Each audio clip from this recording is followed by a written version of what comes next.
Everything just changed. The visa you were planning to apply for might not exist anymore. The pathway you were counting on could be closed. January 2026 marks the biggest overhaul of Australia's skilled migration system in over a decade, and if you're not prepared, you're going to be left behind.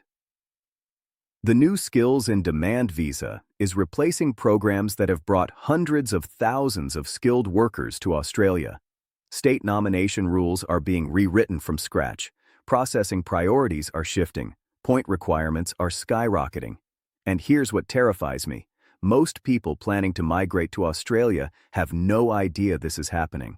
They're still preparing applications for visas that won't exist in a few weeks. They're building strategies around rules that are about to be abolished. In the next 30 seconds, I'll reveal what's really happening with Australian permanent residency in 2026 and what you must do immediately to protect your future. Welcome back to Aussie Global Affairs, the channel that gives you unfiltered, straight-talking information about Australian immigration that you won't find anywhere else.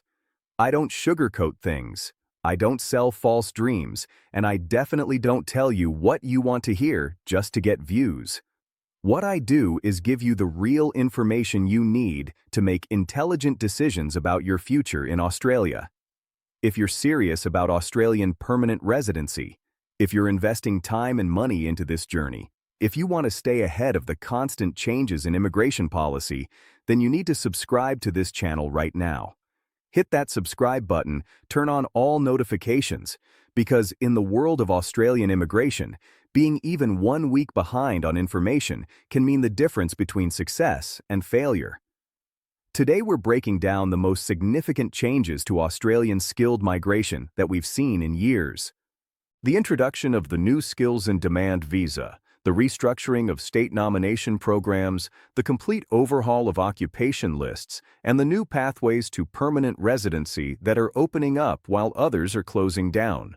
Whether you're an offshore applicant planning your move to Australia, a temporary visa holder trying to transition to permanent residency, or someone who's already in the middle of an application and wondering how these changes affect you, this video will give you everything you need to know. I'm going to explain exactly what the Skills in Demand visa is and how it differs from current visa options, break down the new state nomination framework and what it means for each state and territory, reveal which occupations are winners and losers under the new system, explain the new points system and how to maximize your score, give you a timeline for when these changes take effect and what you need to do before they do, and provide strategic advice for different types of applicants based on your occupation, location, and circumstances.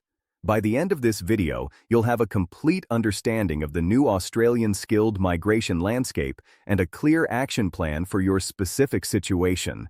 Let's dive in, because the clock is ticking and decisions you make in the next few weeks could determine whether you achieve your Australian dream or watch it slip away. Let's start with the biggest change of all, the Skills in Demand visa. This is a completely new visa category that the Australian government is introducing to replace several existing skilled visa pathways. The current system, which includes the subclass 189 skilled independent visa, the 190 skilled nominated visa, and the 491 skilled work regional visa, is being consolidated and restructured. The Skills in Demand visa is designed to be more flexible, more responsive to labor market needs, and more aligned with Australia's economic priorities. But here's what that really means in plain English. It's going to be harder to qualify, more competitive to get, and more focused on specific occupations that the government decides are priorities. The Skills in Demand visa will operate on a completely new framework. Instead of having separate visa subclasses for independent, state-nominated, and regional pathways, there will be one main visa with different streams. Think of it like having one house with multiple entrance doors. Everyone is trying to get into the same house, which is Australian permanent residency, but you can enter through different doors depending on your qualifications and circumstances. The three main streams are the Specialist Skills stream for people in high-priority occupations with exceptional qualifications, the core skills stream for people in occupations that are in consistent demand across Australia, and the essential skills stream for people in occupations that might not require high-level qualifications, but are critical for specific industries or regions. Let's break down each stream in detail because understanding which stream you fit into is absolutely critical for your application strategy. The specialist skills stream is designed for the cream of the crop. We're talking about people with advanced qualifications, significant work experience, and skills that are in acute shortage in Australia. The occupations that qualify for this stream include medical specialists like surgeons and psychiatrists, senior engineering roles in specialized fields, research scientists and academics, and certain high-level technology roles like artificial intelligence specialists and cybersecurity architects. If you're in one of these occupations, you'll have a faster pathway to permanent residency, potentially with lower points requirements and shorter processing times. However, you'll need to meet extremely stringent qualification requirements. We're talking about postgraduate degrees from recognized universities, multiple years of post-qualification experience, often professional registration in Australia, and evidence of being at the top of your field. This isn't for everyone, but if you qualify, it's the golden pathway. The core skills stream is where most skilled migrants will find themselves. This stream covers occupations that are consistently in demand across Australia, but don't necessarily require the exceptional qualifications of the specialist stream. We're talking about registered nurses, teachers, accountants, various engineering disciplines, IT professionals in mainstream roles, and many trade occupations. The points requirements for this stream will be similar to what we currently have under the 190 visa, meaning you'll likely need 75 to 85 points to be competitive. The key difference is that the occupation lists for this stream will be updated much more frequently, potentially quarterly, instead of annually. This means occupations can be added or removed based on real-time labor market conditions. An occupation that's on the list today might not be on it 6 months from now, and vice versa. The essential skills stream is the most interesting and controversial part of the new system. This stream is designed for occupations that might not traditionally be considered highly skilled, but are essential for specific industries or regions. We're talking about aged care workers, childcare workers, hospitality managers, certain agricultural roles, and various other occupations that have been difficult to fill with local workers. The points requirements for this stream will generally be lower, potentially in the 60 to 70 range, but there will be additional requirements like mandatory employment offers, regional location requirements, and potentially requirements to work in the occupation for a certain period before being eligible for permanent residency. This stream is essentially combining elements of what used to be separate temporary and permanent visa pathways into one coherent framework. Now let's talk about how state nomination fits into this new system, because this is where things get complicated and where many people are going to be confused. Under the current system, states nominate you for a specific visa subclass like the 190 or 491. Under the new system, states will nominate you for the skills in demand visa, but they'll specify which stream they're nominating you for and what conditions apply. For example, New South Wales might nominate you for the core skills stream with a requirement that you live and work in a designated regional area of NS for 2 years. Victoria might nominate you for the essential skills stream with a requirement that you work in aged care in regional Victoria for 3 years. Each state will have its own criteria, its own occupation lists, and its own priorities. Let's go through each state and territory and explain what we know so far about how they're approaching the new system. New South Wales is taking a data-driven approach, creating occupation lists based on detailed labor market analysis of which roles are genuinely in shortage across different regions of the state. NS Dollars is dividing the state into Metropolitan Sydney, Greater Sydney including areas like the Central Coast and Blue Mountains, and regional NS Dollars. Each area will have its own occupation list and its own points requirements. What this means practically is that an accountant might not be eligible for Metropolitan Sydney nomination, but could be eligible for regional NS dollars. A software engineer might need 85 points for Sydney, but only 75 points for regional areas. NS Dollars is also introducing new requirements around employment offers, with preference being given to applicants who already have job offers from NS Dollars employers. Victoria is taking a different approach focused on sectoral priorities. The state has identified 6 priority sectors: healthcare and social assistance, education and training, advanced manufacturing, technology and digital services, construction and infrastructure, and agriculture and food production. If your occupation falls within one of these sectors, you'll be prioritized for Victorian nomination. If you're outside these sectors, your chances are significantly lower. Victoria is also introducing a new expression of interest system where you submit your interest in Victorian nomination and the state contacts you if they want to nominate you, rather than you applying directly. This gives Victoria more control over who they nominate, but creates uncertainty for applicants who don't know if or when they'll be contacted. Queensland is going all in on regional development. The state is essentially dividing its nomination program into 2 parts: Southeast Queensland, including Brisbane and the Gold Coast, and Regional Queensland, which is everywhere else. The allocation for Southeast Queensland is being cut dramatically, with the state reserving most of its nomination places for regional areas. If you want Queensland nomination and you're not in a critical shortage occupation like nursing or certain engineering roles, you'll need to commit to living and working in regional Queensland. The state is also introducing stricter monitoring to ensure people actually stay in the regions they commit to, including requirements to provide regular updates on your employment and residence. South Australia is positioning itself as the migration-friendly state, trying to attract skilled workers by offering more generous nomination criteria than other states. However, SA is also being much more serious about ensuring people actually stay in South Australia long-term. The state is introducing a points bonus system where you can get additional points for having South Australian qualifications, South Australian work experience, family connections to SA, or other evidence of genuine commitment to the state.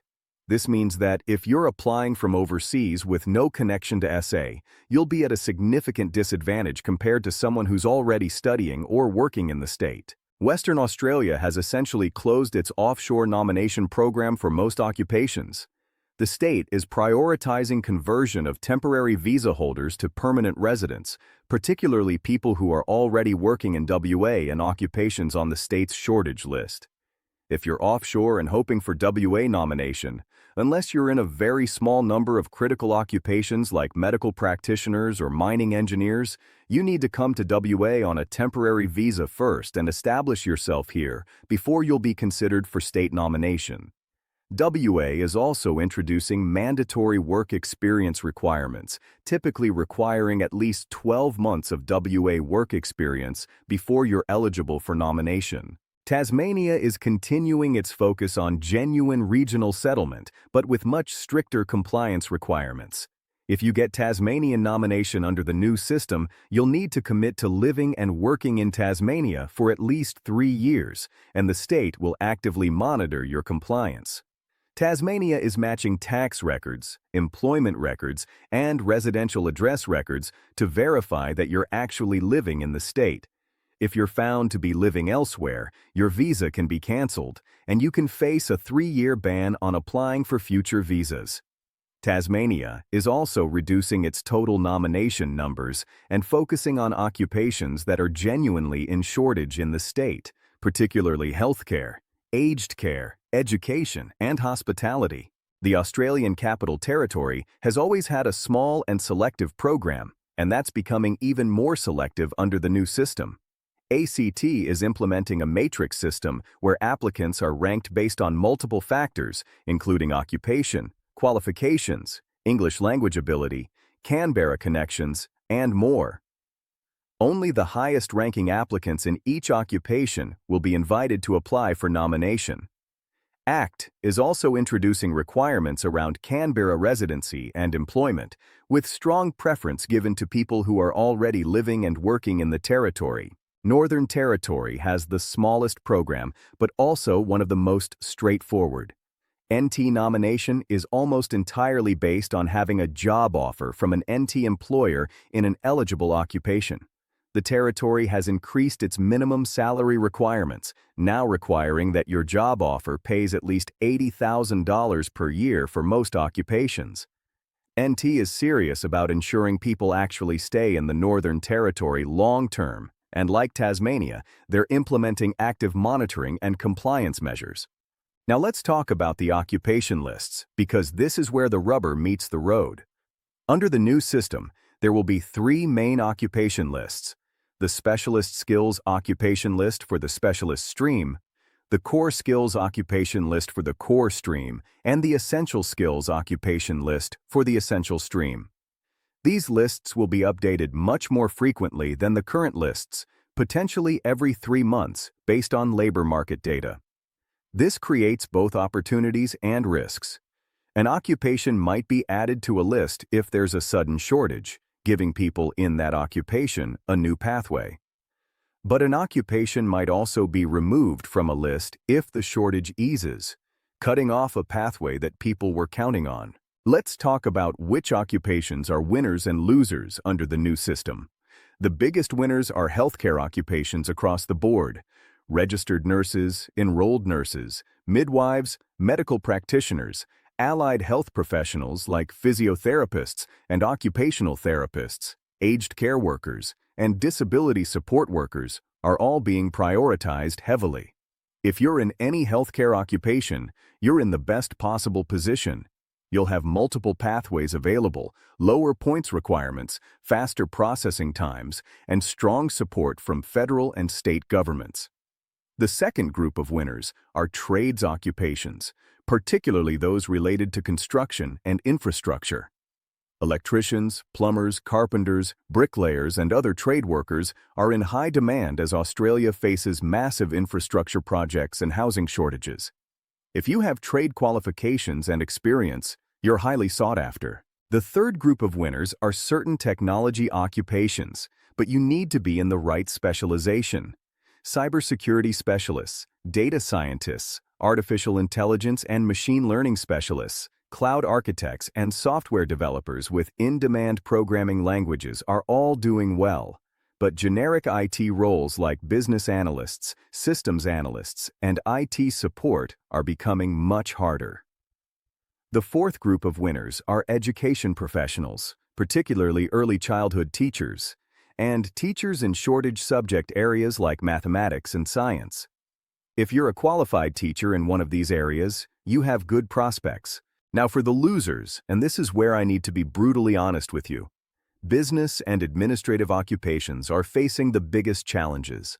Accountants, auditors, financial analysts, marketing professionals, human resources specialists, business development managers, and similar occupations are being deprioritized or removed from occupation lists entirely.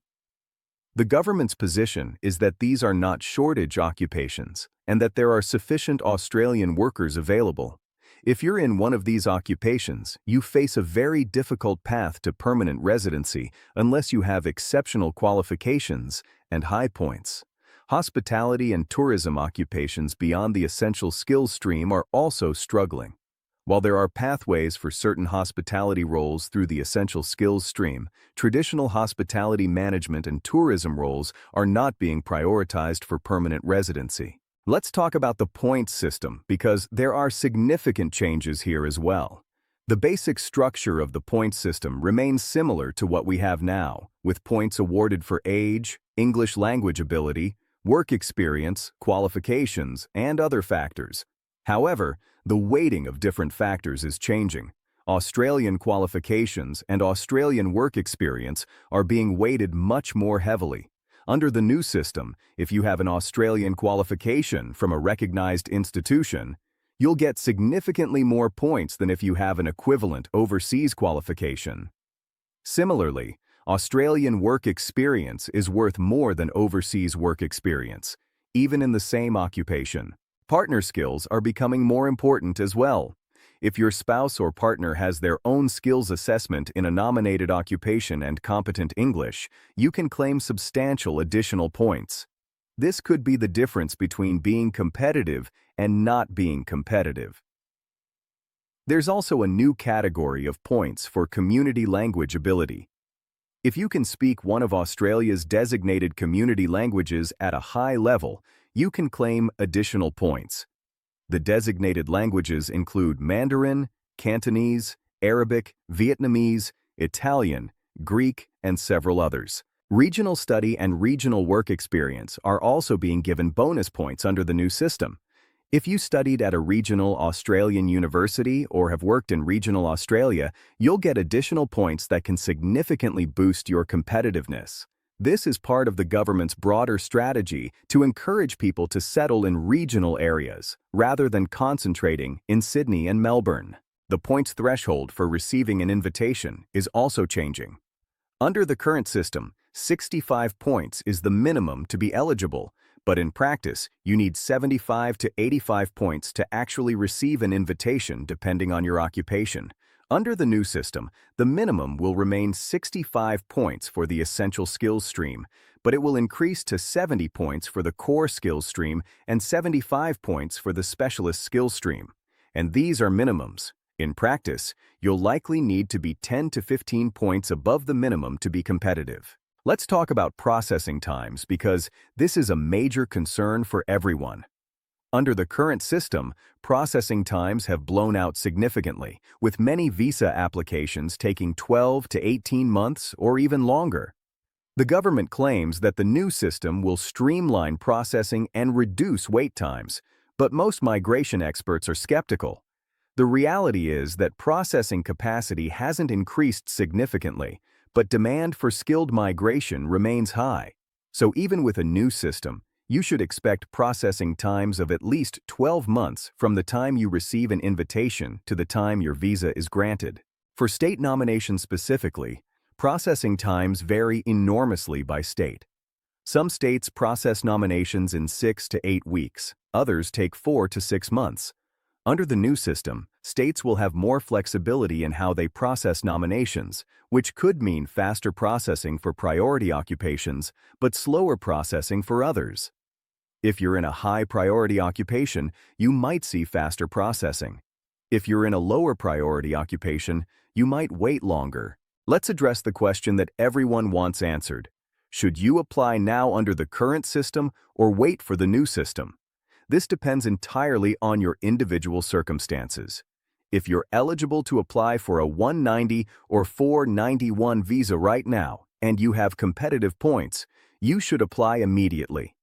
Don't wait for the new system. Get your application in under the current rules. There's always risk involved in waiting for a new system that hasn't been fully implemented yet. If you're not quite ready to apply, if you need a few more months to improve your points or get your skills assessment, then you need to do a careful analysis of whether you'll be better off under the current system or the new system.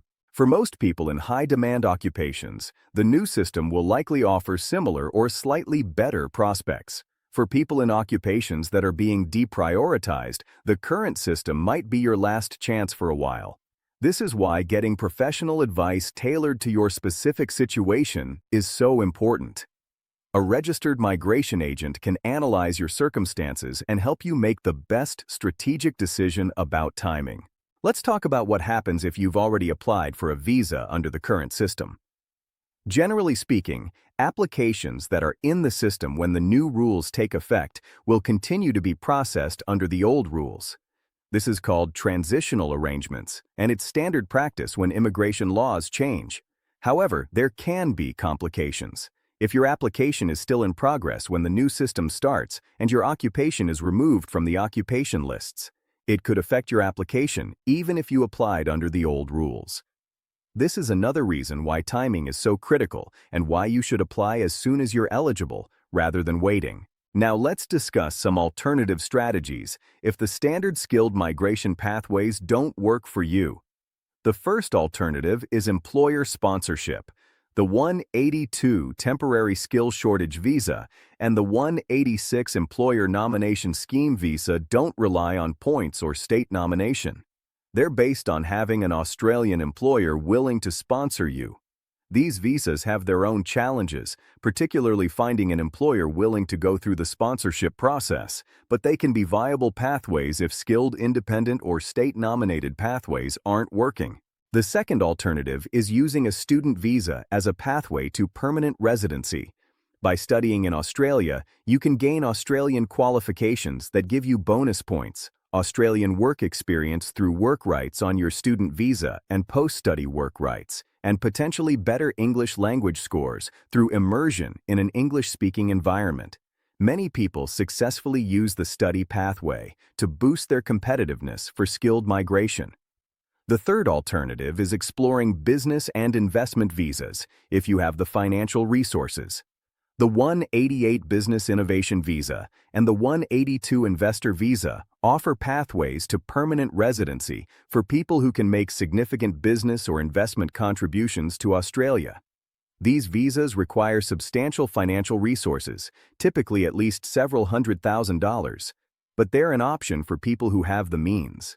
Let me share some real-world examples to make this concrete. Consider Priya, a software developer with 5 years of experience in India. Under the current system, Priya would need around 80 points to be competitive for state nomination. She has a bachelor's degree, 5 years of overseas work experience, superior English, and she's 28 years old. That gives her about 70 points. She needs more points, so she's considering coming to Australia on a temporary graduate visa to do a master's degree. This would give her Australian qualification points, Australian work experience points, and potentially better English scores. Under the new system, Priya would likely apply through the core skills stream, and those Australian qualification and work experience points would be even more valuable than under the current system. Consider Ahmed, a registered nurse from Egypt with 10 years of experience. Ahmed is in one of the most in-demand occupations in Australia. Under the current system, he would be competitive for state nomination in multiple states with around 75 points. Under the new system, he would likely apply through the core or possibly even specialist stream depending on his specific qualifications, and he would have excellent prospects. Multiple states would be interested in nominating him, processing times would be relatively fast, and his pathway to permanent residency would be quite straightforward. Consider Maria, an accountant from the Philippines with 8 years of experience.